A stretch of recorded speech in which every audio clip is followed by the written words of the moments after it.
Good morning. Thank you all for being here this morning. This morning I'm going to go over our fourth quarter update, but also kind of give you an annual overview of what we've been able to accomplish here over the last year. January 5th marks the year that I made it back in office, and I'm really excited to share with you all the amazing accomplishments and gains that we've seen over this last year. You having a problem with hearing? No, knocking the mic. Oh, stop hitting the mic. Got it. Ma'am. Better? Thank you. Okay. All right. So with that, I want to start off with going over our mission. The mission of the State Attorney's Office for the 9th Judicial Circuit is to promote public safety by using data-driven methods to hold offenders accountable, providing restorative justice for victims, redirecting children and people in need of services in an effort to build stronger, safer communities, and aiming to achieve the highest standard of ethics and competence in order to promote a fair and equitable system. This is Human Trafficking Awareness Month. I had the opportunity to join with United Abolitionists and the Rosen Center of Hospitality at the University of Central Florida this morning for their conference, their annual conference on human trafficking awareness. There are many things happening throughout our community this month to build awareness for human trafficking. Human trafficking is a very important cornerstone in our office, and our role is to hold traffickers accountable while recognizing victims as victims and not offenders.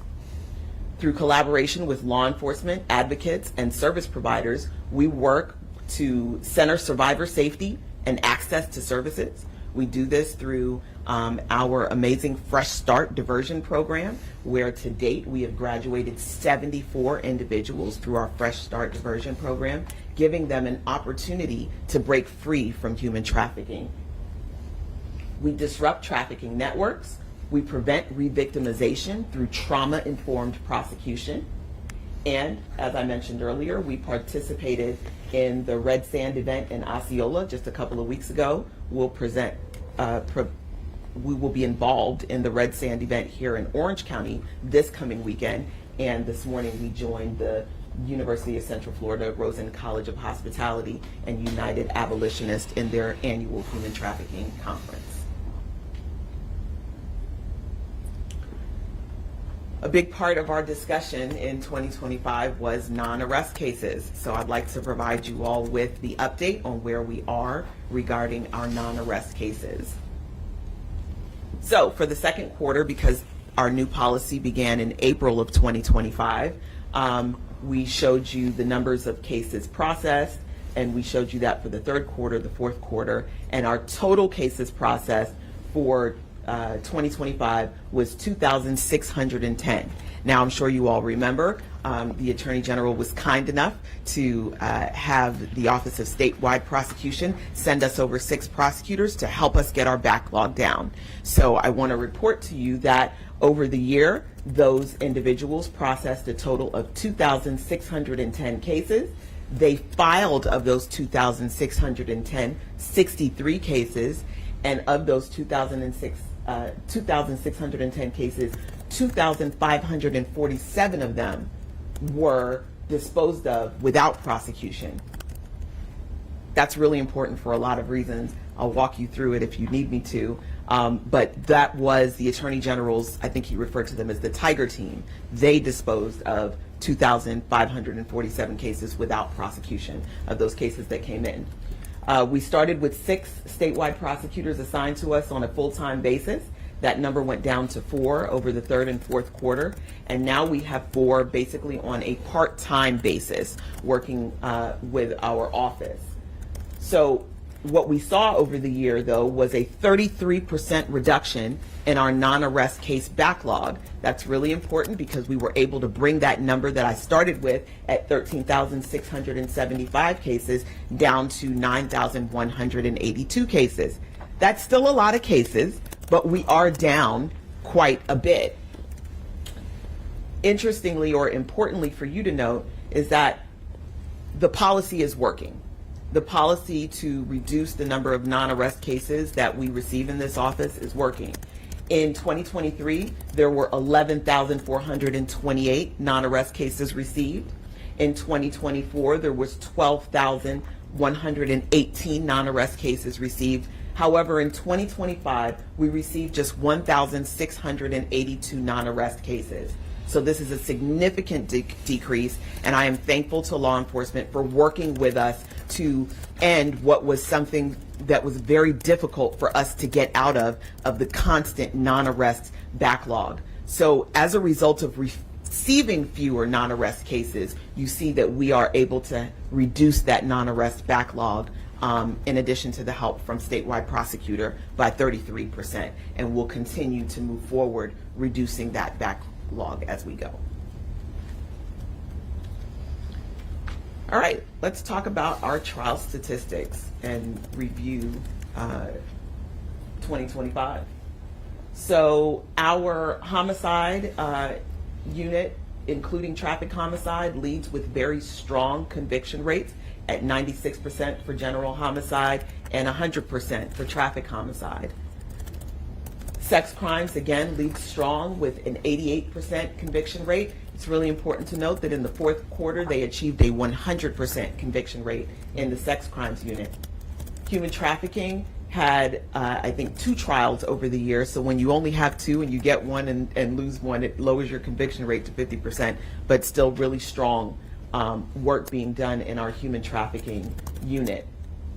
Violent crimes overall, you see that we have gone up throughout the quarter, and I told you that I want to see those numbers continuing to increase, but we have seen a continual increase in those conviction numbers from the first quarter until the end at 75% in the fourth quarter.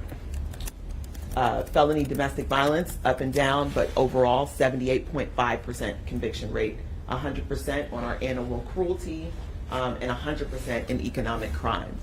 So I told you at the beginning of last year that I want to try to continue to bring our conviction numbers up, despite the challenges that I've talked about throughout the year with our employment. We are seeing those conviction numbers going up, and I plan to continue to do everything that we can to make those numbers go up. I'll tell you that the lowest conviction numbers in our office are among the attorneys with the least experience, and that makes sense. They're learning their job, they're learning their responsibilities, and we're going to continue to put guardrails in place to help them master their craft and become better at their job so that we can produce a higher conviction rate for the community.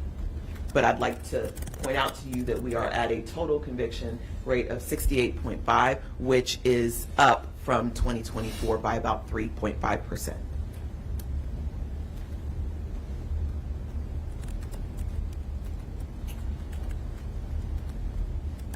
Part of our mission here, of course, is to seek justice, and I'd like to take a moment to go over with you some noteworthy cases for this year.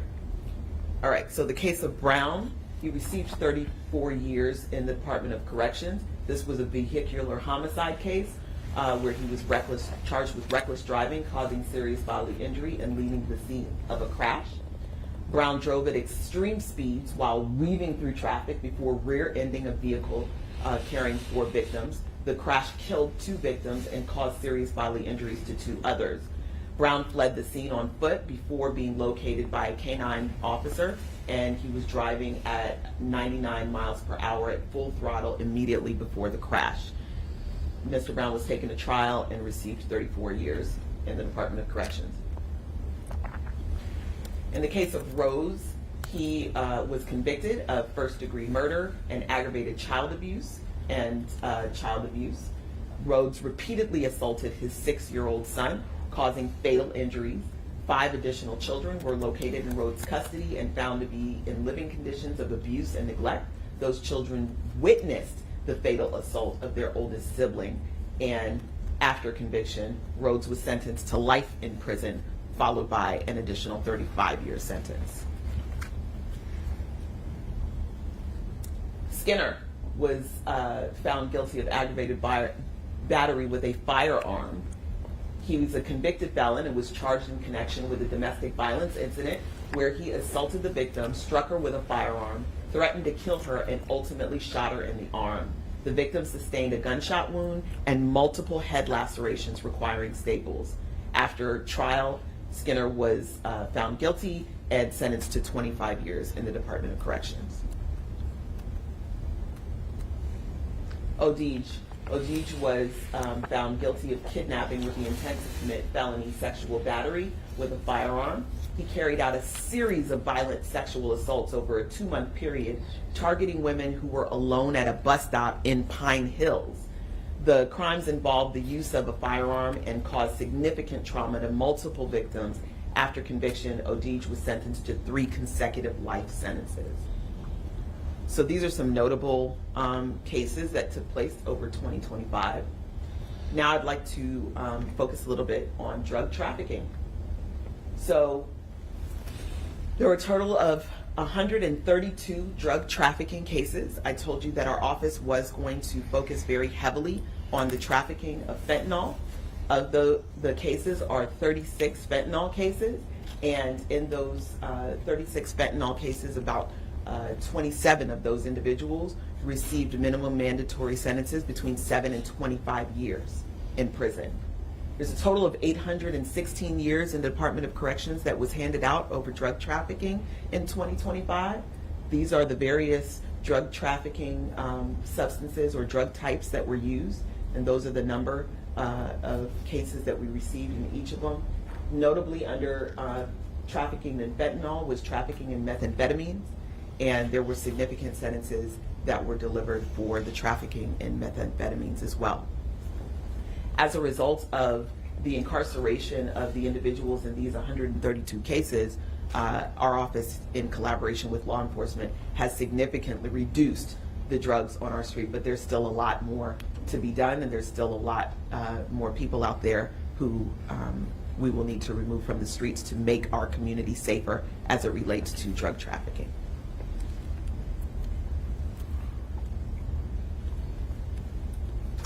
I am pleased to announce that our office has seen a 10.19% overall reduction in staff turnover. From 23 to 24, we were experiencing a 41.58% turnover rate. That rate has now lowered 10% to 31.39, and we are continuing to implement changes that will hopefully continue to reduce that turnover rate. As I told you, we hired an operations manager, and in the phase 1 of her project, she has established clear office-wide performance standards and leadership expectations to ensure consistency and accountability across all divisions. We've strengthened attorney readiness through a revamped training and onboarding system, improving early career support and trial preparedness. We've built a mentorship program and professional development pipeline to support retention, growth, and long-term success, and created a structured feedback and support mechanism to identify challenges early and strengthen attorney performance. We've also advanced felony trial capacity with phase 2, training boot camp and implementation. So there are a lot of changes that are going into making this office stronger. But these are just some of the things that we were able to establish over this first year.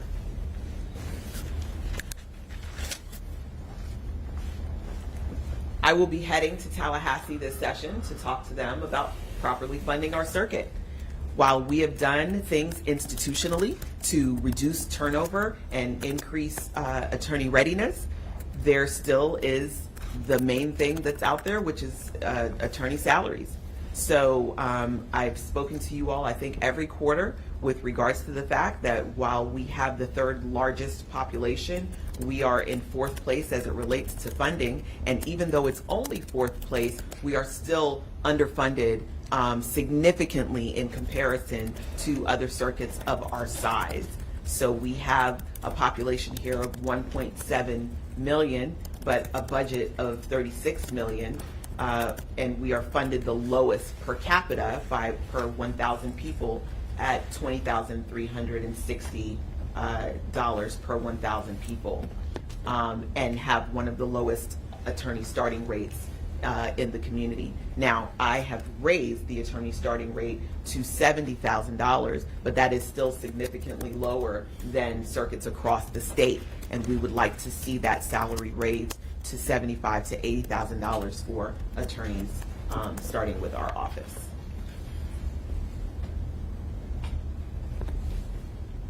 All right, in the news.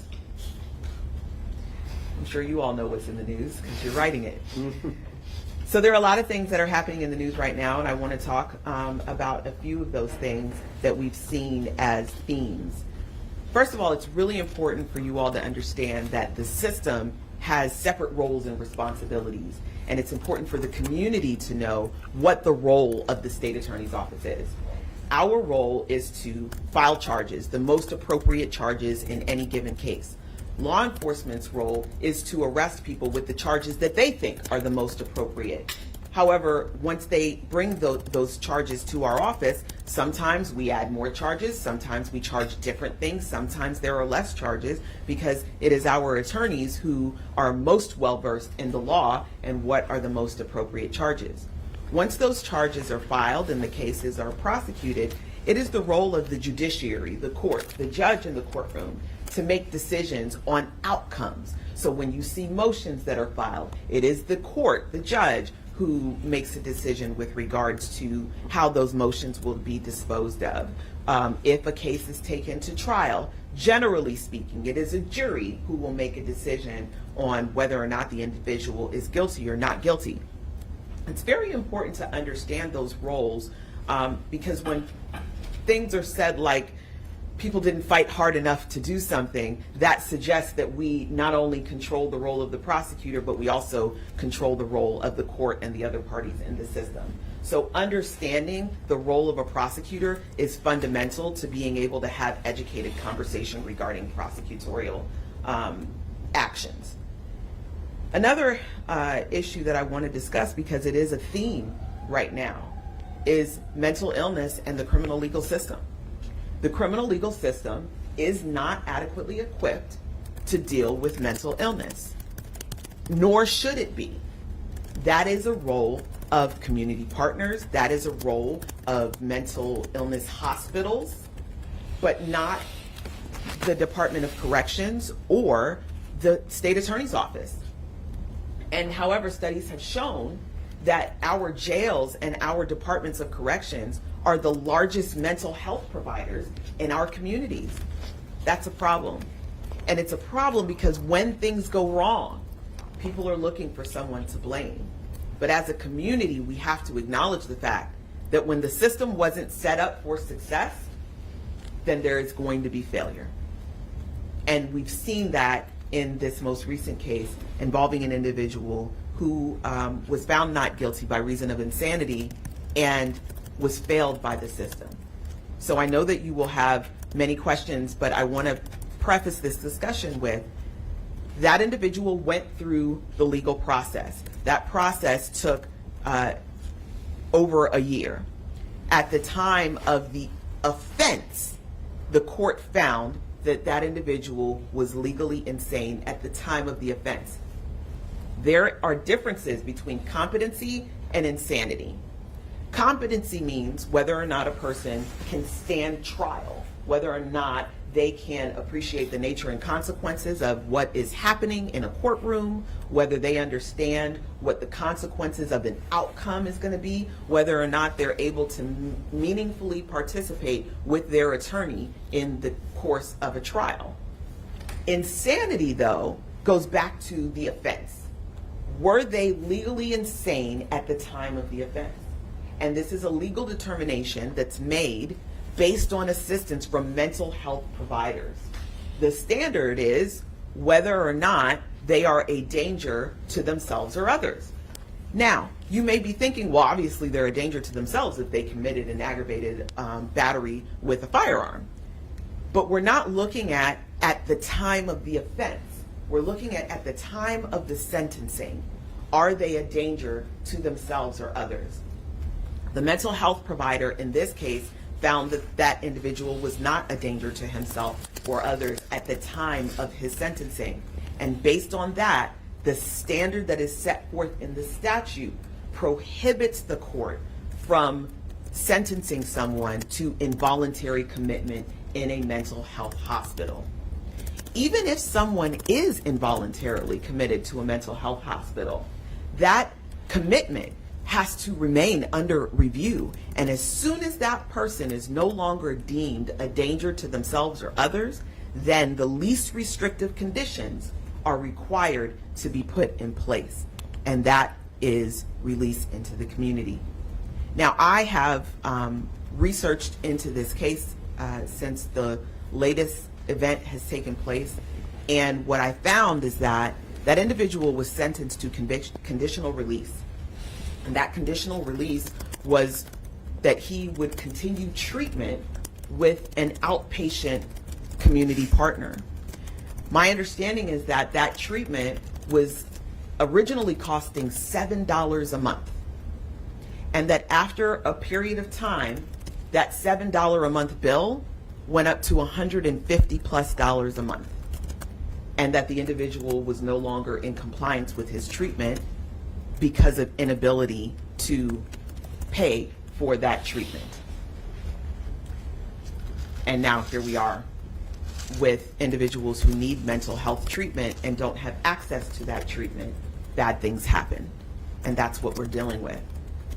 I want to be very delicate in how I talk about this, because we can never overlook the fact that 3 people are dead, 3 families are grieving, and this is not an opportunity for political discussions. This is not an opportunity for political mudslinging, but this is an opportunity for solutions to problems that our community faces, that we need to do better on promoting public safety. How can we do that? Well, we can start by giving mentally ill people access to the care that they need. This is not an individual responsibility, this is a community responsibility. It's a community responsibility because the community is the one in danger when mentally ill people go without their treatment. So this is something that the current case, I'm not able to answer a lot of questions about because it is open and ongoing. But the bigger issue of mental illness, one that we dealt with just recently with the individual who committed the battery over in Winter Park and is now back in the system for violating probation, also falls under the staple of mental illness. So we're seeing this as a pattern, we're seeing this as a theme. And what I would like to do is talk about solutions instead of trying to throw mud over who's the cause of the problem.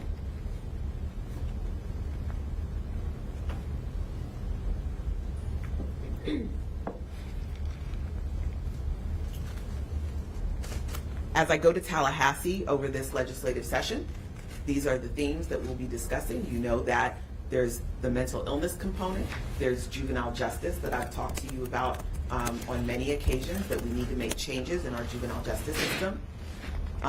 We will also be discussing the laws surrounding pedophiles and individuals who commit lewd and lascivious acts in the presence of children.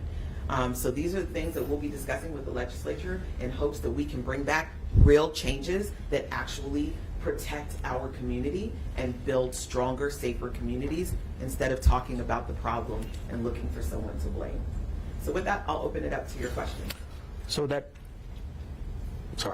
you mentioned the order of conditional release for Ahmaud Boja. One of those conditions was that he not own or possess firearms. What role, if any, does the prosecutor's office play in ensuring that he actually adhere to those conditions? Because it seems like No, the prosecutor does not oversee release conditions. If someone is placed on conditional release, that individual reports to an entity who supervises that release. The prosecutor prosecutes cases. That's our role. Okay. So who, in that vein, who was responsible for checking in on Boja in between those competency hearings that were annual? So he was receiving services through a community partner, and that's who he would have reported to during that time. That case manager? Yes. That health provider? Yes. How can the prosecutor? Go ahead. I understand the judge makes the final determination and what's going to come forward, but the state attorney's office also stipulates with the defense, and in this case they stipulated to not have a jury trial. Why not bring this to a jury? I can't speak to that because I was not involved in this case, but I can tell you that the prosecutor who was involved in this case was not known for being one to roll over. I am given information that there were a lot of legal problems in this case, that there was an uncooperative victim in this case that would have made the case challenging to try in front of a jury. But let me be very clear. There was a trial in this case. There was a trial in this case where the prosecution put on evidence and the court made a determination based on the evidence that was put on. So whether it was in front of a judge or a jury only means that a judge understands the issues and is able to deal with an issue in a way that a jury wouldn't be able to because they don't understand the intricacies of the system. So we didn't forego a trial. There was a trial where evidence was presented and the court made this determination. Madam State Attorney, has Orlando Police notified you of this traffic homicide investigation involving the 92-year-old grandmother? And you talked about the 100% conviction rate. What does it take at trial to prove a vehicular manslaughter beyond a reasonable doubt? Well, first, it takes a lot of time, and yes, I'm aware of the case. You know, we tried a lot of vehicular manslaughter cases, and I don't want to speak about this specific case because it is fresh, it's open, it's ongoing, information is still coming in. But essentially, it has to be more than an accident. There has to be a component of recklessness that's involved. And if there is criminal liability, then the jury will bring back a verdict as such, and as they have done in all those cases. But again, I don't know enough about this case yet. That investigation is still open and ongoing, and as it proceeds through the system, we'll have more information at that time. Do you have confidence in Orlando Police to be able to investigate themselves, or should FHP or another agency step in to do the investigation? I have confidence that ultimately the right thing is going to be done, and we'll be able to know whether or not there is criminal liability to be had in this case. And on the other matter, obviously, Attorney... I'm coming to you next. On the insanity defense, prior to this case, the Attorney General Mr. Elkmeyer, has spoken about some legislative reform to the statute. Do you believe there needs to be some statutory changes to the way the insanity defense is applied in our criminal justice system? The problem isn't the insanity defense. If people are insane, then they're insane. That's not like some loophole in the system. It's a pretty steep hurdle to overcome. And implying that it's some sort of a loophole that people jump through so that they can avoid accountability really shows a lack of understanding of the system and how the system works. It's really important to understand that studies have shown that our prisons and jails are the largest mental health providers in the country. That means people with legitimate mental illness are being processed in our criminal legal system.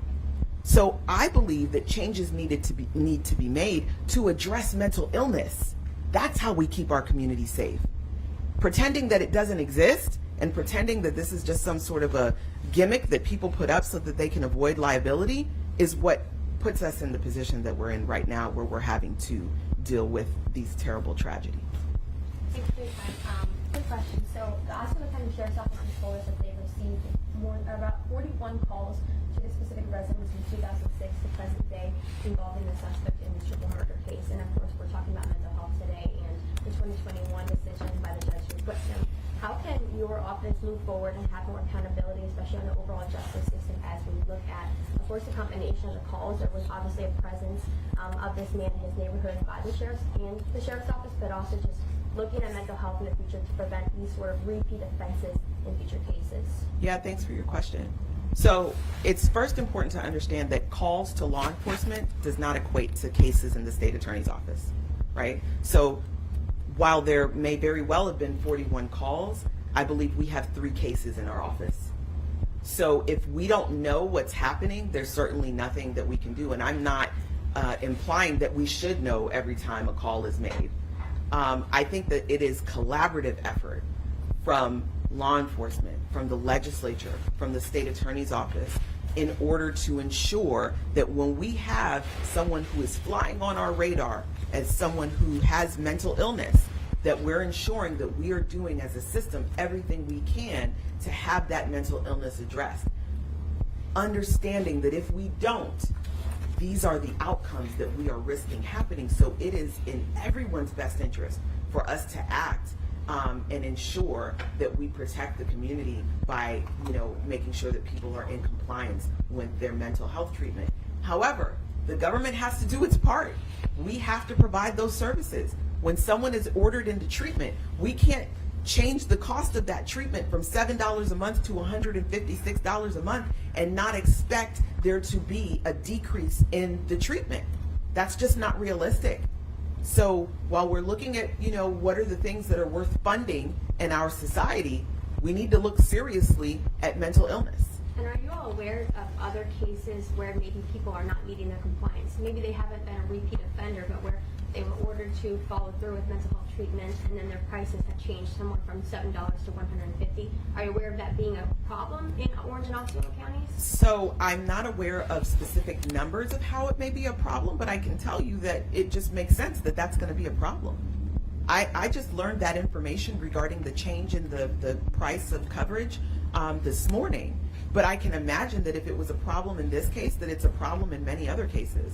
I'll tell you that individuals who go through this process go through competency court, and they have periodic appearances in competency court where they go before a judge. So if something goes awry, that can be brought to the judge in competency court, and that judge may make some changes to their conditional release as a result of that. I would imagine that didn't happen in this case.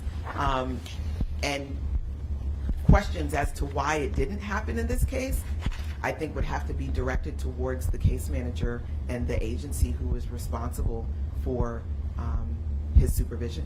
Why 1 year for those competency hearings?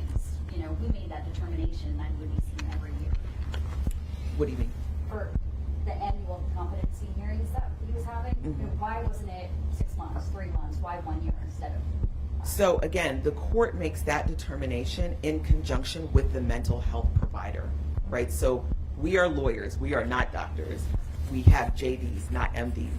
We rely heavily on our medical partners to advise us on what are the appropriate conditions here, what do we need to require, and then have them check in with the court.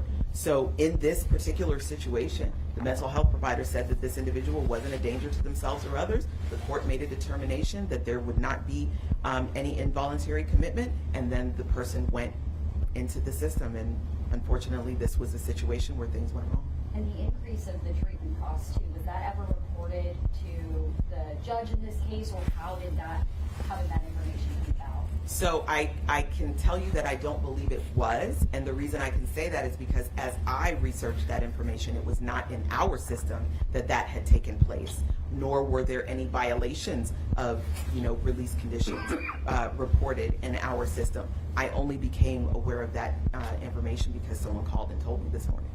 You have any sense of why the price increase happened, or I don't. or when it happened and when he fell out of compliance? I don't. Obviously you've been reviewing this case given the heightened media attention. In your review, do you stand by all the decisions your office made in handling the Ahmaud Boja case from 2022?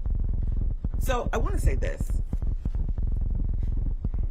We talked earlier about non-arrest cases, and I told you that we have 9,000 of them. That's just non-arrest cases. With the other cases that we have, we receive tens of thousands of cases every single year.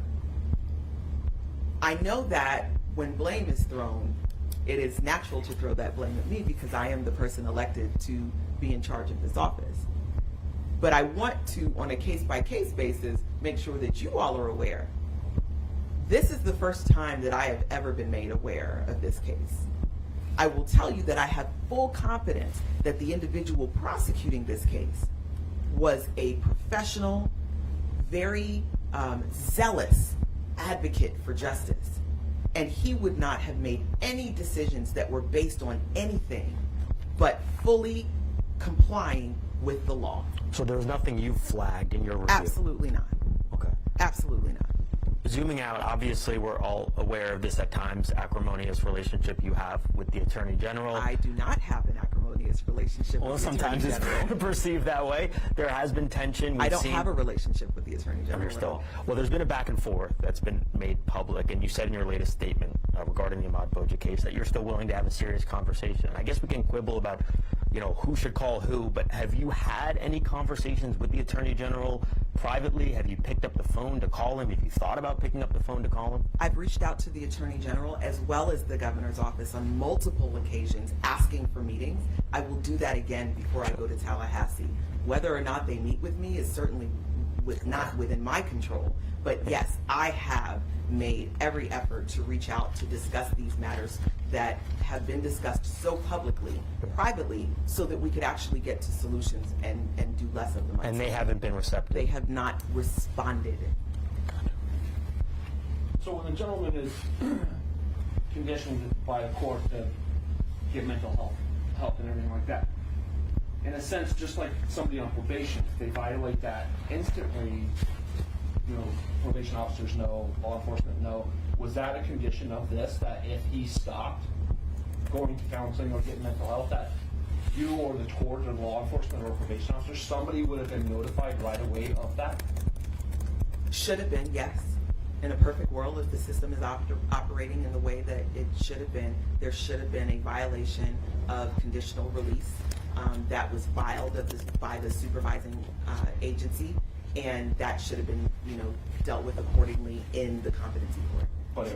But there was, to my knowledge, there was no violation of conditional release that was found. To understand too what happens in those competency hearings, what is a judge actually looking at that point? Is it the case manager presenting testimony? Can you help us understand what that? Yeah, well, it's looking at the conditions that have been given and looking at compliance with those conditions, getting feedback from the case manager as far as the progress of the individual, whether or not the status has changed, right? So we're looking at the status of the individual who was originally not considered to be a danger to himself or others, which is why he was not involuntarily committed, and whether or not that status has changed. And there's nothing that I found that shows that there was any report that the status of this individual changed. And if they were to find that he could have been involuntarily committed, let's say in the After a hearing. After a hearing. Okay. Could you seek the death penalty in this case?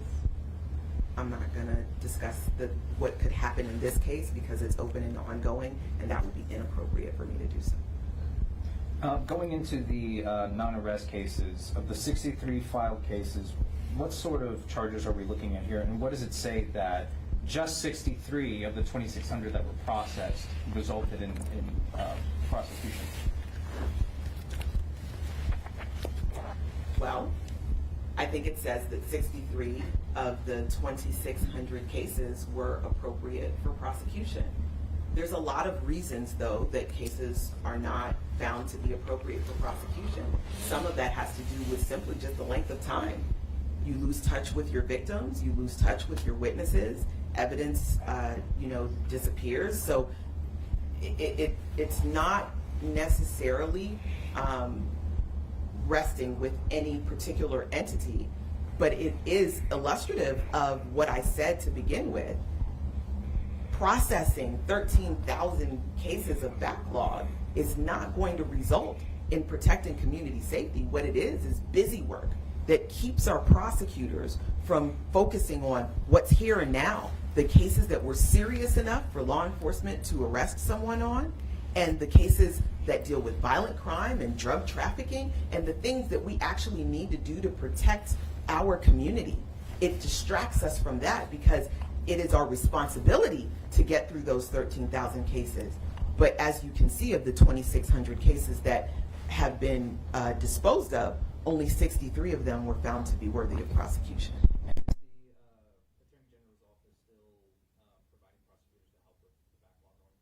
So it is the Office of Statewide Prosecution, and I have not had any feedback from them. I know that originally there were 6 lawyers who were here on a full-time basis.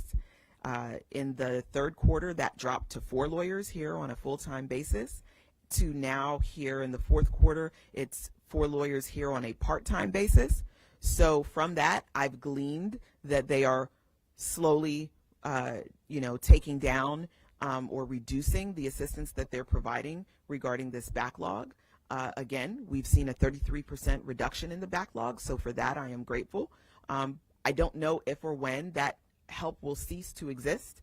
I will take it as long as we can get it, because like I said, I would love for the primary objective for my prosecutors to be maintaining the cases that are coming in through the office every day. And I am extremely thankful to law enforcement for working with us to reduce the number of non-arrest cases coming in so that we can focus on the cases in front of us.